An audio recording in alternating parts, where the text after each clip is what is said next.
Welcome everyone, Buddy with SimpleTech here to bring you this week's 2-minute ride. If you're ready, let's begin.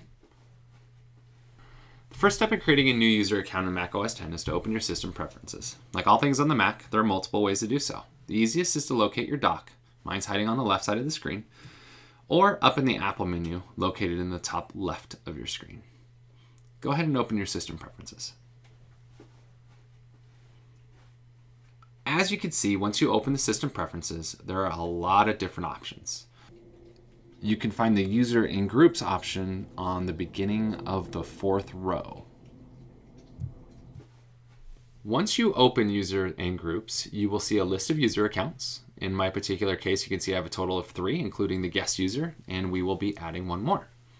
To create a new user, we now have to unlock our system preferences to allow us to make those system-wide changes we need to the computer. So once we have chosen the lock, it will prompt us to enter the password to our current user.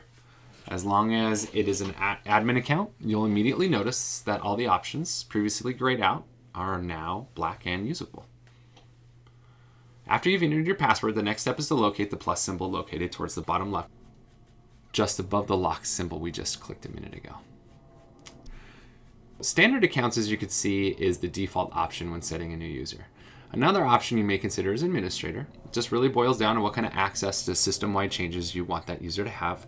For example, maybe a child that doesn't need parental controls, but also you don't want to have them inadvertently installing malware or any kind of potentially harmful programs. A standard account could serve that need. So after you've chosen your account type, for the new user, you'll enter your full name.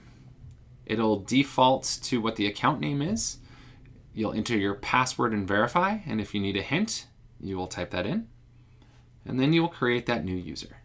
You'll see it appears on the left-hand side of the screen. So mine says SimpleTech Training with a nice little tennis ball logo.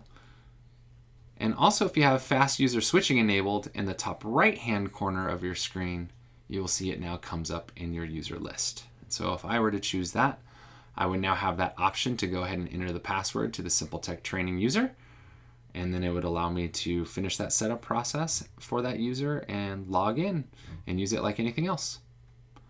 I hope you've enjoyed this training video brought to you by SimpleTech. Again, my name is Buddy.